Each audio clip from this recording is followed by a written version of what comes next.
Hello and welcome to the People's Planet podcast. This podcast series aims to explore sustainability in practice. I am one of your co-hosts, Simon Morris.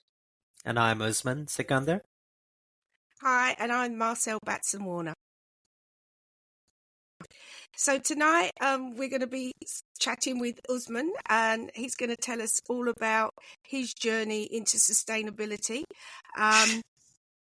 So Usman, how would you like to start? I was thinking maybe framing the conversation around the 3 pillars of sustainability. Yeah, sounds good.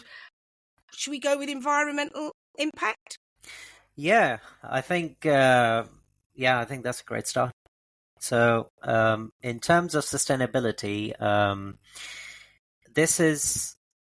I think it's not fair to say it's new to me, but as a profession and as a practice, I would say, I have recently gotten into sustainability and sustainable materials. When I started studying in my first university, I principally trained to be a material scientist. So most of the focus was on metals, extractive metallurgy, ferrous metals, non-ferrous metals, welding, casting, solidification, corrosion, those kind of things. So very conventional metallurgy of materials. So that's my undergrad, and then my master's was around. My master's thesis was more around use of agro waste in the use of agro waste in composite materials. So adding what happens if you add an agricultural waste product into a polymer resin. So that kind of set me up for first kind of introduction to sustainability. Yeah.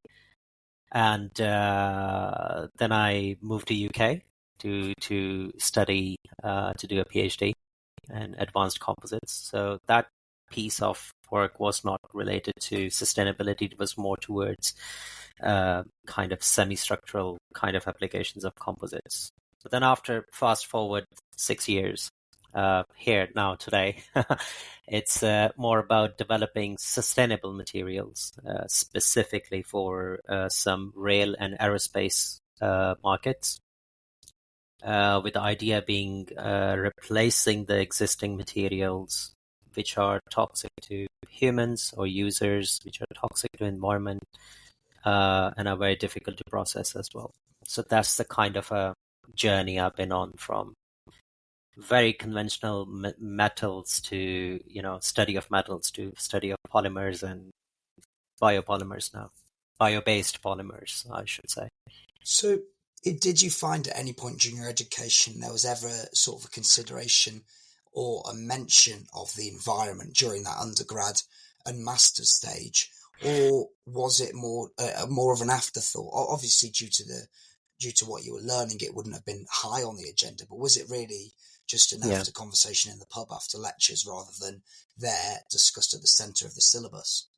Yeah, so undergraduate, as you know, is very broad. So you get to taste a lot of, it's like you get to taste a lot of subjects. And the reason I'm saying taste is because you actually taste them. Yeah. Some of them are bitter, some of them are sweet. So in my undergrad, no, but we did, even in my master's, because I did my master's and my undergrad back home, the course, the way the course setup is slightly different, and I think it is changing now because sustainability is becoming part of, center of attention, which is for very obvious reasons.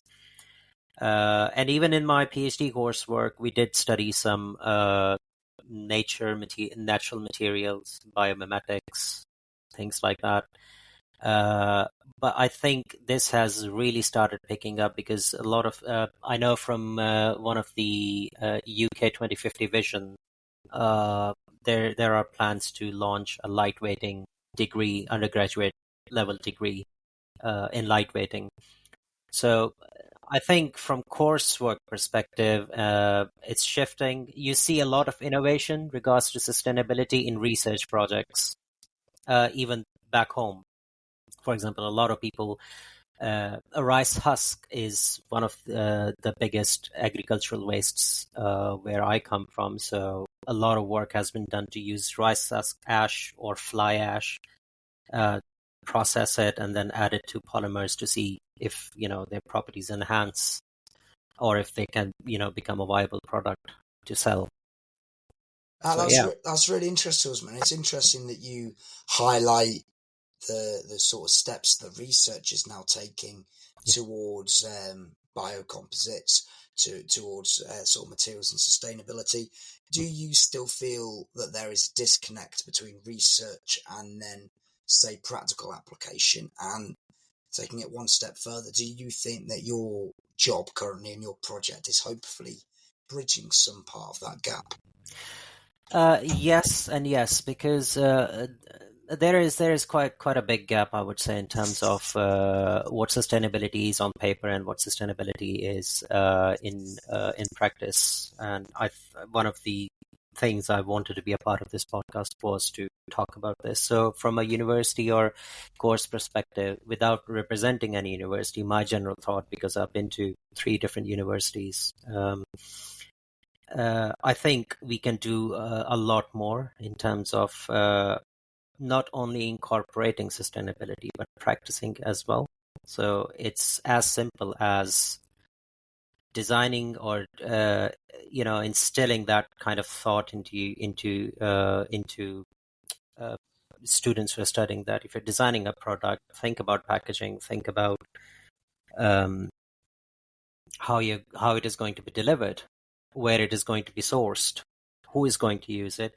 Now, product development side of engineering, they do teach all these things, but in a conventional, let's say, in a very different kind of engineering, as in metallurgy, for example. I studied metallurgy.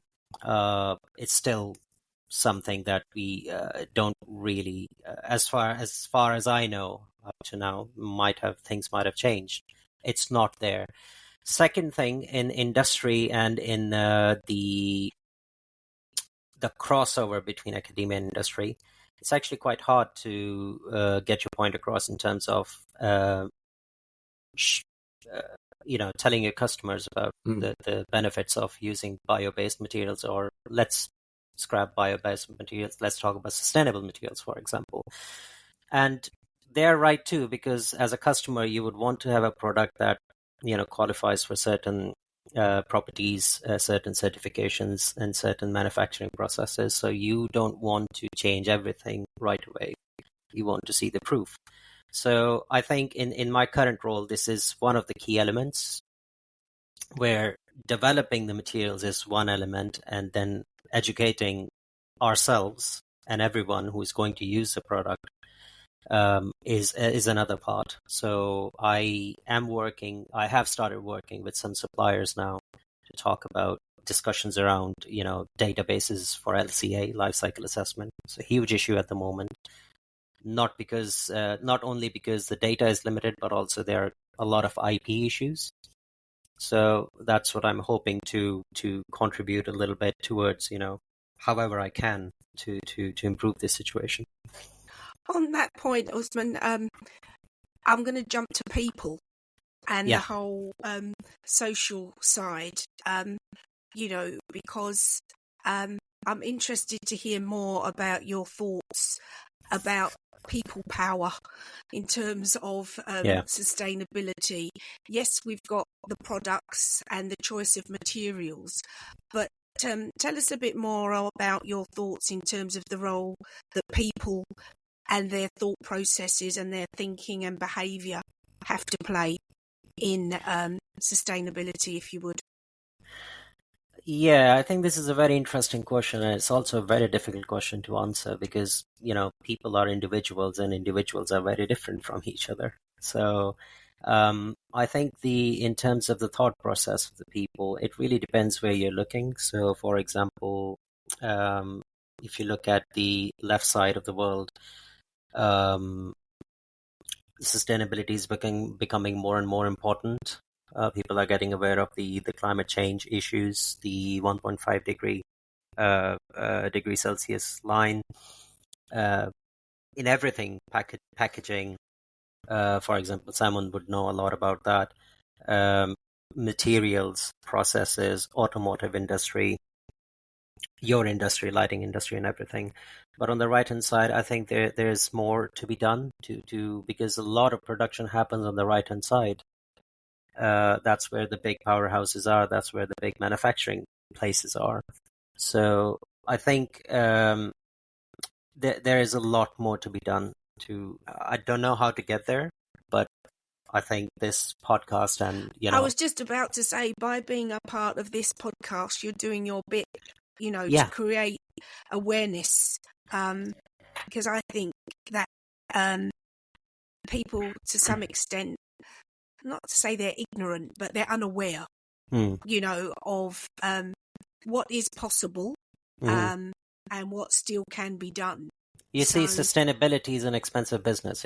In my opinion, as far as I know, it's an expensive process. It's not easy. You have to upgrade your manufacturing processes. You have to upgrade, your material processes, your supply chains, and it's difficult. It's not an easy job. So I would understand from the, as a customer who is buying a material in bulk, tons and tons of materials, if you have to switch a supplier from supply chain perspective, it's going to be very tough. All those terms, MOQ, lead times, quality of the material, specification, and then when you make a product and send it to your customer, whether they are going to accept it or not, that's another issue. So all of these things. Yeah, we need some joined up thinking and I think collaborations and cooperations because it can't be done on our own. Yes, it's a collective effort. Yeah, correct. Collective effort. Yeah. Okay, so you've touched on the costs, economics. We can't afford not to. That's for sure. That's for sure. However, where do you see, if you see, opportunities?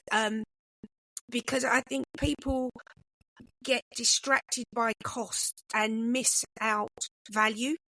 Would you like to talk on that at all, about cost or value in regards to sustainability from where you sit? Yeah, I think again, it's the way I understand it from a manufacturing point of view. Let's say, for example, it's all about supply chain. Your costs are driven by supply chain, so your margin is driven by that as well. And currently, what I've experienced so far is that some local markets could be very expensive to source materials from, for example. Whereas if you bring the material from other parts of the world, you might buy it cheaper, but then you're transporting it and you're emitting a lot of emissions. So I think for now, at this point in time, you really have to, if I was a company, I would really weigh these options. Whereas some people, it's getting there, but it's not like everyone would start thinking about it. Like, for example, I know a lot of people who have started taking trains instead of flights to conferences. Mm-hmm. So that's a positive change. But then, as you know, trains are a bit expensive, actually quite expensive. So not everyone can, do that. I distinctly remember a few years back flying to Netherlands, the train ticket was probably 2 or 3 times the cost of a plane ticket. And I've also heard some of the people saying that, well, the plane is going to go anyway, so why not I just sit in there and go with them? So I think, a shift of attitude and really getting the message out there, which is why we want to have this kind of podcast and this kind of informal discussion to talk about it. Do you think then, Usman, on that sort of scale of change for your industry and more generically, that change will be consumer-driven, market-led, or will it be the government that step in and influence that change? Well, it's like I said, sustainability is a collective effort. So everything needs to happen concurrently, and every step forward is a step forward. Specifically in composites industry, I think my opinion is that we need a little bit more research, specifically in terms of recycling and reusing the material. So in a couple of past years, I was reading somewhere that more than 80% of the composite materials that were used in the wind turbine blades, they go into landfills. So that's a huge number. Wow, yeah. And that's a big problem. And they'll take like a very long time to decompose, or maybe they won't even decompose at all. So that's one of the things. Research is needed, better methods to recycle, profitable methods. There are methods that exist that you can, but it's not probably not commercially viable. That's why it's not on a large scale, although efforts are being put to work on recycling, for example, carbon fiber, the main component, well, not the main, one of the main components in composites industry. If you run an LCA, life cycle assessment, on a composite part, in my opinion, two of the major costs are cost in terms of environmental costs are the production process for carbon fiber and the manufacturing process for the composite part. So maybe you can work out the manufacturing part, but the first process where you're producing carbon fiber and supplying it to your customer, it's more intensive than producing steel at the moment, energy intensive. So then the shift, there's a huge shift towards using recycled carbon fibers. So researching into the methods that can produce carbon fiber with similar tensile properties and shear properties and whatnot. And if you run your LCA on, let's say, an epoxy component with carbon fiber, your emissions are reduced drastically because you're reusing the material. So that highlights the importance of the reuse. Reuse or refuse. Yes, yeah. So, yeah. That's really interesting in terms of thinking of where the environmental impact is associated within a supply chain and where consumers or the public on the streets see that environmental change and the difference between the two. And I suppose the difficulty as people working in the sustainability sector is trying to communicate that sort of scale of impact and where the impact is.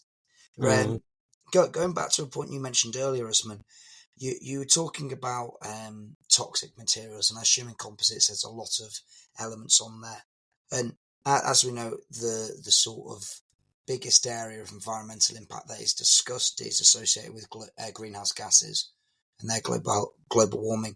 How much of an impact does toxic materials and ecotoxicity have on the environment? Majority of the mineral-based composite products or composite products that are based on synthetic materials are mineral-based. Let's put it that way, which means that they're petroleum-based. And these are awfully harmful substances. Majority of these substances are carcinogenic, mutagenic, and reprotoxic. So specifically some very high performance materials that are used in aerospace components and subcomponents, structural, semi-structural. And one of the key examples I always give in an incident, if you are sitting in a fuselage, for example, and it's surrounded by different kinds of composites, you might survive an accident. But the smoke and the toxic fumes that might generate because of the burning of the plastic would be more harmful. You're more likely to get intoxicated because of that. So then comes the bio-based materials, and then the problem with those materials are that, well, you can have a bio-based material, but it might not perform equally. So these materials are very, very toxic to environment, the users, right from sourcing to refuse. It's very difficult. there needs to be proper risk assessments associated with the use of such materials from manufacturing, from sourcing phase to the use phase. And it's that's a difficult subject, I think. It is interesting though, looking at whether bio-based materials are able to replicate what we currently get in synthetic materials, and seeing almost the necessity for a lot of these materials and how the alternative doesn't meet all the criteria that we are currently comfortable with. Do you find that there currently is a big gap, a chasm between the bio-based alternatives from a financial point of view or performance and I the think existing? it's difficult to comment on the financial side of it, but people are starting to look into it. So I can only hope and pray that it's financially viable, commercially viable. In terms of performance, it's getting there. Most of these materials are about similar ballpark materials in terms of performance would probably be 10-15% lower than in mechanical properties, for example, lower than the synthetic mineral petroleum-based products. But then there are ways to navigate that. There are ways to process your materials in certain ways, and this is one of the things that I'm currently involved in, trying to look into bio-based materials that can either perform equally or surpass the performance of petroleum-based products in hopes of improving some of the key properties, one of them being fire, smoke, and toxicity performance of these materials. So specifically for rail and aerospace interiors, for example. But there is a gap, yes, and there's a lot of work that needs to be done there. Thank you, Usman, for sharing your thoughts thus far on the questions that Simon and I have asked you, covering the 3 pillars. Mm-hmm. Is there anything that you would like to share that we haven't actually asked you in our questions with regards to your work and sustainability? I think it would be nice to comment on this shift from from a very energy-intensive, metallic-based philosophy to polymers and then bio-based. It's a journey. There's a lot to learn, but that shouldn't stop you from going forward in terms of learning new things. And I think this podcast is really helpful in getting introduced to some of the basic things, meeting people like you, and hopefully we'll have more guests coming on talking about sustainability in different industries, concrete, I don't know, commercial construction industry, automotive, so on and so forth. I think what I would really like to say is that you can find sustainable ways, suitable ways, if you really look into it. It's all about finding those processes, finding those means, and finding those materials, finding those customers who are looking into getting more becoming more sustainable. And it's very important for all of us, all of the professionals working across all the fields, I would say.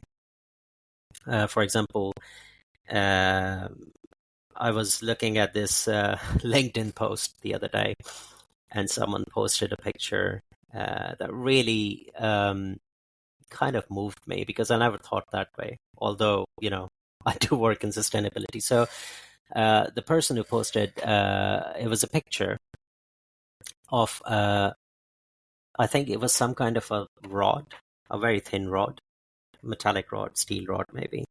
And it was about 1 meter long, let's say.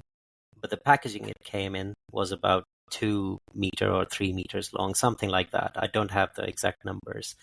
But point being, why do you have to waste that extra? Because I know this because I've run LCA and I did some work on the cardboard recycling as well, packaging recycling.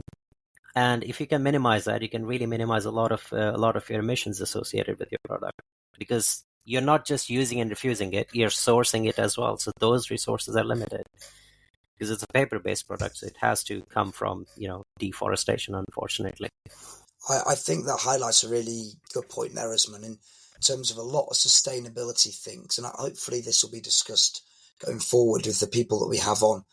We're in a fortunate position in a way that a lot of sustainability initiatives can very much address the low-hanging fruit that is still there, such as reducing your packaging surrounding a product, such as optimizing the supply chain, that bringing it closer to yourself, say bringing it into the UK if you're a UK company.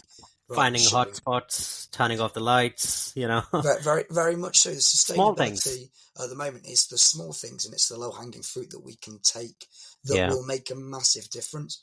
The sort of the worry is that people see the scale of the sustainability challenge and the environmental problems that we have and go, I don't do anything. But really what you've highlighted there, and your industry is immensely technical. However, you've highlighted that there's still room to change in an immensely technical setting. So there is hope for all of us, fingers crossed anyway, there's hope for all of us to make sustainable change there. Yeah, definitely. Brilliant. Well, I think, Usman, we can end it there. I think that was fascinating, just getting a little bit of more background on yourself, how you've got here, and really the importance of sustainability to you, to the area that you work in, and a little bit about how it's practiced over the course of the People's Planet podcast over the many weeks to come. We'll probably delve into topics that have been mentioned today in a bit more detail. And if people would like to hear that, they can, of course, get in touch to do that as well. I'll wrap up there. Thank you very much for listening, everybody. Thank you for having me. No, thank you for having us. You're a co-host, Usman, so you've got no choice, I'm afraid. One final question. I think we should put it in there for a little bit more fun. What's your favourite biscuit, Usman? Just to finish, give everyone a little Easter egg at the end. That's a tough question. Well, right now I think it's Oreo. Oh, there we go. He's a man of expensive taste. And there you go, everyone. That is your little prize for making it this far. Thank you very much from me. And me. And me as well. Thank you for listening. Do get us in touch with us via our socials and our email address. And if you'd like to be part of this podcast, come join us as a guest. We'd love to hear from you, your industry, and your thoughts on sustainability. And with that, thank you very much, and we'll see you in the next episode.